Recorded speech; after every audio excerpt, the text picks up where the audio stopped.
Bien, pues este día es un día fiesta nacional, el día de nuestra Santísima Virgen de Guadalupe.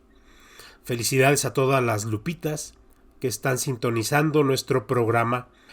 Y es un día donde hay tanto de qué hablar sobre esta, esta aparición en nuestra patria de la Santísima Virgen en el año de 1531. Ya en el próximo 2031 se cumplirán los 500 años de esta aparición. Y hoy quisiera hacer una meditación, una reflexión acerca precisamente de la Virgen de Guadalupe, pero tomando la Biblia también como un comparativo y apoyado también por este texto, el Nican Mopua, que escrito originalmente en el náhuatl, el cual pues yo he tomado la traducción al español de Monseñor José Luis Guerrero Rosado, una traducción que pocos hemos escuchado, pero que Monseñor intentó ser muy fiel a las expresiones en náhuatl, y estas expresiones, pues vaya, son hermosas a nuestros oídos. Bien, bueno, el día de hoy pues he titulado esta participación como La Virgen de Guadalupe y la mujer vestida de sol del Apocalipsis. Aunque no solamente vamos a ver el Apocalipsis como un tema donde va a aparecer nuestra imagen de Guadalupe, va en otros textos bíblicos también nos vamos a ir apoyando. Y vamos a ver lo interesante que es este comparativo entre Sagrada Escritura y el Nican Mopua.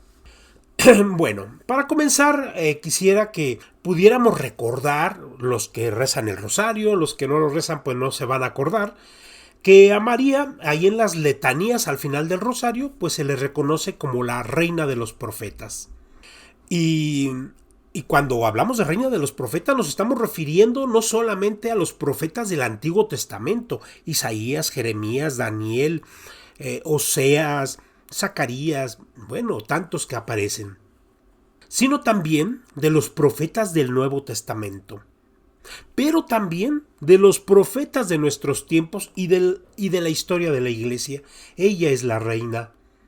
Para poder entender en primer lugar qué es un profeta, pues yo me quisiera ir a la definición más clásica que hay ahí en la Biblia, ahí en un texto del profeta Jeremías en el capítulo 1, versículos 5 y 9 al 10, donde le dice Dios a Jeremías cuando le está dando su misión de profeta, y le dice: irás donde yo te envié y dirás lo que yo te mande. Voy a poner mis palabras en tu boca. Desde hoy mismo te doy autoridad sobre las gentes y sobre los reinos para extirpar y arrasar, para destruir y derrocar, para reconstruir y plantar. ¿Quién puede dudar que Dios Padre preparó el nacimiento inmaculado de María y la consagró? No solamente para poder ser la mamá de la palabra viva, sino que ella tenía que encarnar en su vientre a este Hijo de Dios. María, ya cuando estaba encinta, embarazada de Jesús, ella ya meditaba la palabra de Dios desde sus propias entrañas. Y una vez que nació esta palabra de Dios, el Verbo eterno, Jesús de Nazaret, también la escuchaba y la meditaba. ¿Y qué meditaba María de este niño Dios?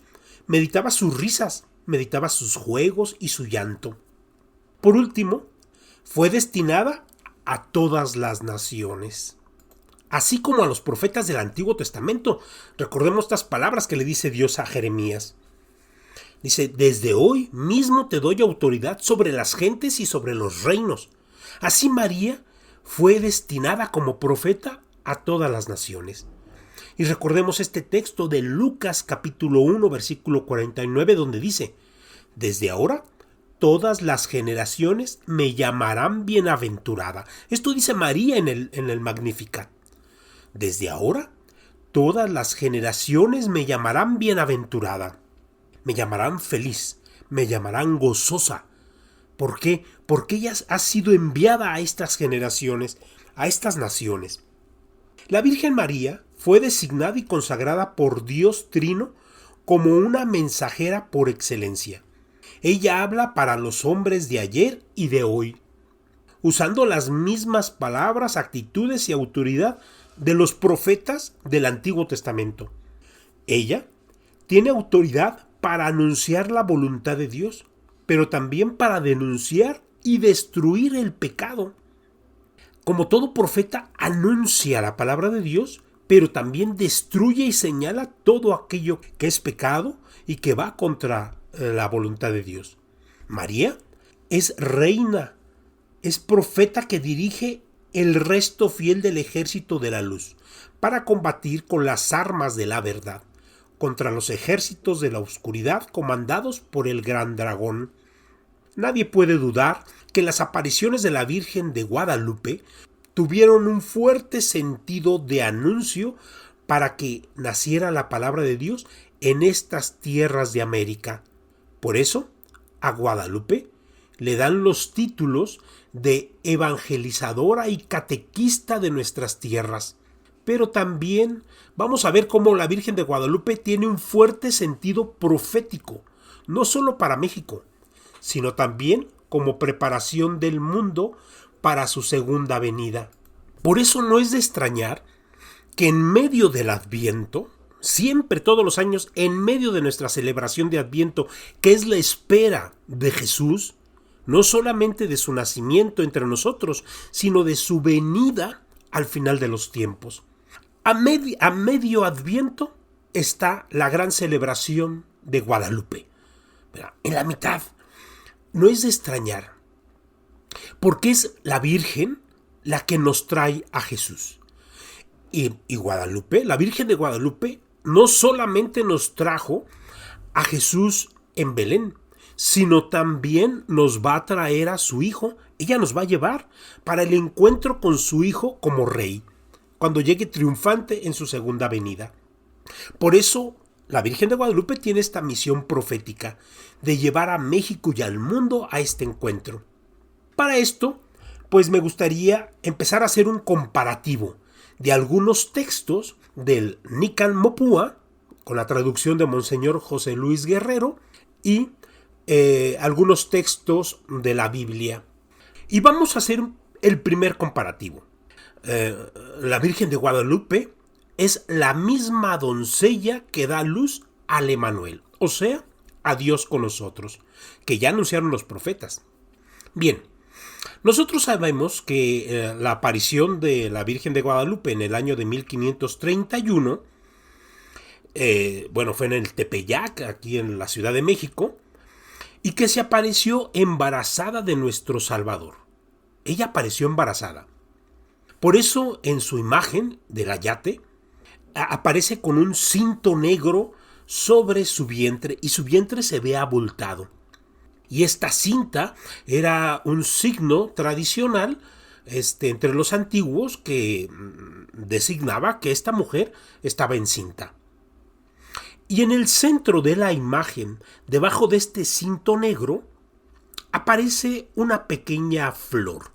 Ahí dentro de las grecas del manto hay una pequeña flor de 4 pétalos llamada Nahuín Olín, la cual representa los 4 puntos cardinales y manifiesta la presencia del Dios único creador del cielo y de la tierra, del Dios del mundo.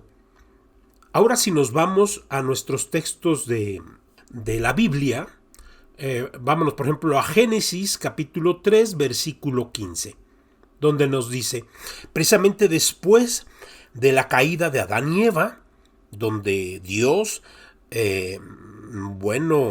da un castigo a Adán y Eva por haber desobedecido. Después Dios dice, enemistad pondré entre ti y la mujer, entre tu descendencia y su descendencia. Él te pisará la cabeza mientras tú acechas su talón. Esto se lo dice a la serpiente. ¿verdad? O sea, le está diciendo que va a haber una enemistad, una lucha entre los descendientes de la serpiente, o sea, los descendientes de Satanás, y los descendientes de la mujer. Esta mujer, una mujer misteriosa que nos aparece en Génesis, y que nos habla que esta mujer dará luz, porque va a tener descendientes y le nacerá un varón. Si nos vamos después al profeta Isaías, en el capítulo 7:14 del profeta Isaías del Antiguo Testamento, ahí nos habla de esta profecía de que vendrá una doncella, ¿verdad? Dice, el Señor mismo va a daros una señal. Miren, una doncella está encinta y va a dar a luz un hijo, al que le pondrá por nombre el Emanuel. Aquí Isaías, este pequeño texto, que después recupera el Evangelio de Mateo, ahí en el capítulo 2 de Mateo, y nos habla de una doncella. ¿Qué es una doncella? Es una muchachita, es una casi adolescente, entre adolescente y jovencita, que está tan joven que es imposible que esté embarazada, ¿no? Por eso Mateo, cuando usa este texto de Isaías, le pone, en lugar de doncella, le dice virgen. Entonces, haciendo el comparativo, bueno, entre María de Guadalupe, la Virgen, las apariciones de Guadalupe, y estos textos, pues las dos están embarazadas. Algo interesante que habla aquí Juan Diego cuando se refiere a la Virgen, le dice señora y niña mía. En la traducción de Monseñor Guerrero dice mi señora, mi reina, mi muchachita. O sea, Juan Diego está viendo a una muchachita tierna, una jovencita, que tiene rasgos de reina, de señora. Pero es muy tiernita, es una muchachita pequeña. Fíjense aquí lo interesante. María, la Virgen, realmente tuvo a Jesús siendo una jovencita posiblemente de 16, 17 años. Y estos dos realidades nos aparecen en los dos textos, tanto de la Sagrada Escritura como del Nican Mopúa. Vamos a hacer otro comparativo entre estos dos textos aplicados a la Virgen de Guadalupe. Aquí yo le intitulo la Virgen de Guadalupe nos trae el sol que nace de lo alto. ¿Verdad? ¿Por qué le pongo así? Porque uso un pequeño texto del Evangelio de Lucas, capítulo 1, versículos 78 al 79. Precisamente es un himno que está diciendo Zacarías, el papá de San Juan Bautista, que en este himno, dándole gracia a Dios por el milagro de su hijo, y profetizando Zacarías, pues que su hijo iba a tener una gran misión para anunciar al Salvador. Y este pequeño texto dice así: por la entrañable misericordia de nuestro Dios, hará que nos visite el sol que nace de lo alto para iluminar a los que viven en tinieblas y en sombras de muerte, y para guiar nuestros pasos por los caminos de la paz. Zacarías, en el Evangelio de Lucas, está simbolizando la llegada de Jesús como un sol, ¿verdad? Es tan majestuoso la persona de Jesús por su divinidad que se le compara con el astro más poderoso que conocemos, que es el sol. Si nos vamos a un profeta del Antiguo Testamento, a Ezequiel, capítulo 43, versículos del 1 al 2, dice: Yahvé me condujo luego hacia un pórtico que miraba hacia el oriente. En aquel momento la gloria de Dios de Israel llegaba por la parte del oriente. Emitía un ruido como de aguas caudalosas y la tierra resplandecía de su gloria.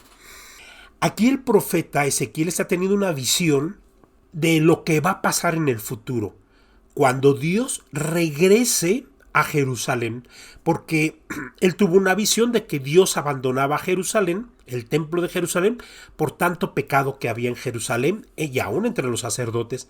Pero en la visión siguiente, donde ve que regresa a Dios a habitar el templo de Jerusalén, dice, lo ve en el oriente, viene del oriente. ¿Y qué es el oriente? Pues es por donde sale el sol. Ese es el oriente, ¿verdad? Por el oriente viene la gloria de Dios a tomar posesión de su reino. Ahora, vamos a leer el Nican Mopúa de Monseñor Guerrero, que dice así: al llegar al costado del cerrito, en el sitio llamado Tepeyac, despuntaba ya el alba. Oyó claramente sobre el cerrito cantar, como cantan diversos pájaros preciosos. Tenía fija la mirada en la cumbre del cerrillo, hacia el rumbo por donde sale el sol, porque desde ahí algo hacía prorrumpir el maravilloso canto celestial, y tan pronto como cesó el canto, cuando todo quedó en calma, entonces oye que lo llaman desde arriba, del cerrillo. Lo convocaron: mi Juanito, mi Juan Dieguito. Al llegar a la cumbre del cerrillo, tuvo la dicha de ver a una doncella que por amor a él estaba ahí de pie, la cual tuvo la delicadeza de invitarlo a que viniera juntito a ella. Sus vestiduras resplandecían como el sol, como que reverberaban, y las piedras del risco en que estaba de pie como que lanzaban flechas de luz. ¡Qué hermosa traducción de Monseñor Guerrero! Pero aquí fíjense el dato interesante. Cuando voltea a Juan Diego porque escucha este canto de los pajarillos preciosos, dice, voltea rumbo a donde sale el sol, o sea, hacia el oriente. Imagínense esta escena. María está entre el sol naciente y Juan Diego. Va naciendo el sol, porque es muy de mañana, y está ahí María, la Virgen de Guadalupe, está de pie, y ella brillando como el sol. Aquí nos dice el texto. Ella está de pie, y dice, sus vestiduras resplandecían como el sol. ¿Por qué? Pues porque en su vientre contenía al mismísimo sol, a Jesús. Este sol que nace de lo alto, que nos dice Lucas en boca de Zacarías. Entonces vamos viendo que estos comparativos pues van teniendo muchas cosas interesantes. Ahora vamos a ver otro pequeño texto muy interesante que sería precisamente como titulé este tema, ¿no? Que es el libro del Apocalipsis. Vamos a comparar Apocalipsis y el Nican Mopúa para ver sus parecidos. Y aquí es asombroso. Ya de todos nosotros es muy conocida la imagen de la Santa Virgen María de Guadalupe. Sin verla la estamos viendo en nuestra imaginación. Su manto de color azul turquesa que cae desde la cabeza a los pies, que trae una franja dorada en su borde y 46 estrellas. Y ella está sobre la luna, y debajo de la luna está un angelito, y a sus lados y arriba la rodea estos rayos de luz, rayos del sol. Fíjense ahora, vamos a leer el texto de Apocalipsis en el capítulo 12, versículo 1. Fíjense lo interesante de esta descripción. Y dice, una gran señal apareció en el cielo. Una mujer vestida de sol, con la luna bajo sus pies y una corona de 2 estrellas sobre su cabeza. Está encinta, o sea, está embarazada, y grita con dolores de parto por el sufrimiento de dar a luz. Así nos dice Apocalipsis, ahí en el capítulo 12, versículo 1 y versículo 2. Esta descripción que da Apocalipsis es que nos está presentando a la Virgen de Guadalupe. Lo único que le falta es esta corona de 2 estrellas. Pero el mismo Juan Diego le está diciendo reina mía, le está reconociendo como reina. En el capítulo 12 de Apocalipsis se nos presenta la batalla entre la misteriosa mujer y su hijo contra el dragón rojo. En los versículos 1 al 4 se nos presenta a la mujer que representa al pueblo, al pueblo de Dios, tanto del Antiguo Testamento, ¿verdad?, que vivió un sufrimiento a través de la historia hasta que va a llegar el Mesías, y que vive muchas pruebas en espera de la venida del Mesías. Más adelante, el mismo Apocalipsis nos va a describir a este dragón rojo.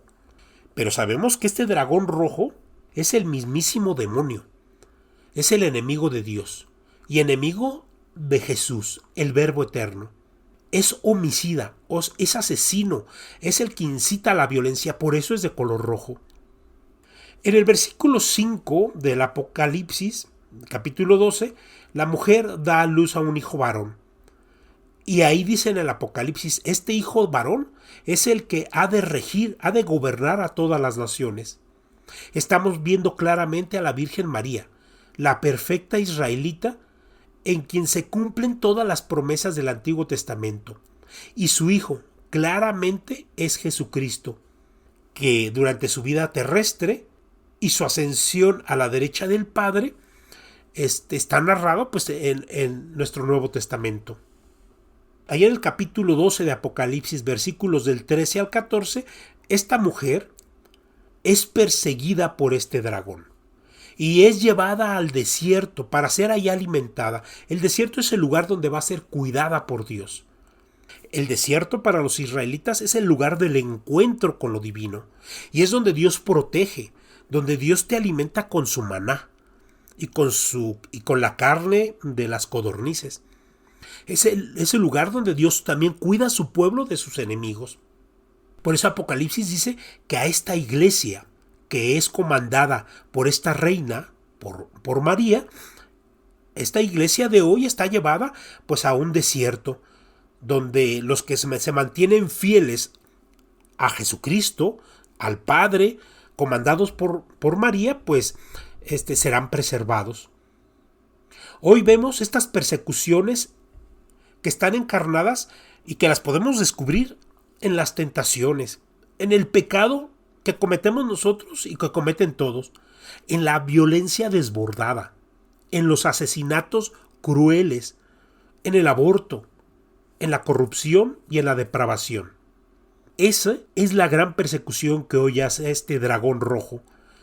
El dragón sigue persiguiendo a la mujer, que es la iglesia de Dios, comandada por la Virgen María, pero como a ella no la puede tocar, entonces Satanás se lanza contra sus hijos, ya que ella es la madre de la iglesia. María de Guadalupe, la perfecta israelita del Antiguo Testamento, se apareció en México para anunciar y preparar el nacimiento de su hijo en estas tierras recién descubiertas, en estas tierras mexicanas, para en ellas construir un nuevo pueblo, con una misión muy grande, muy especial para el advenimiento de su hijo en la segunda ocasión. Por eso México tiene una vocación muy grande para esta segunda venida de Cristo. Por eso en México tenemos que preservar la fe y tenemos que tener una devoción grande a María, como una generala, como una profeta, como una reina, a la cual hay que defender y seguir y obedecer. Dice en el Nican Mopúa: ten la bondad de enterarte, por favor, pon en tu corazón, hijito mío, el más amado, que yo soy la perfecta siempre Virgen Santa María y tengo el privilegio de ser madre del verdaderísimo Dios, de Ipalnemohuani, aquel por el quien se vive, de Teyocoyani, el creador de las personas, de Tloquenahuaque, del dueño del estar junto a todo y del abarcarlo todo, de Ihuaquiagua, Tlalpaque, el Señor del cielo y la tierra. Mucho quiero, ardo en deseos, de que aquí tengan la bondad de construirme mi templecito, para ahí mostrárselo a ustedes, engrandecerlo, entregárselo a Él que es todo mi amor, a Él que es mi mirada compasiva, a Él que es mi auxilio, a Él que es mi salvación. Y también recordando, haciendo este comparativo, vamos a ver este texto del Evangelio de San Juan, capítulo 19, cuando está María a los pies de la cruz y Jesús le dice a Juan: ahí tienes a tu madre. Jesús está entregando a María como madre de esta iglesia que está personificada en Juan. Y cuando lo comparamos con el Nical Mopúa, ahí vamos a descubrir que la misma Virgen de Guadalupe le dice a Juan Dieguito: ¿que no estoy aquí yo, que soy tu madre? Que esta frase retumbe en todas nuestras mentes cada vez que crucemos por problemas, dificultades y violencia. ¿Que no está ella aquí, en medio de su pueblo, que es nuestra madre?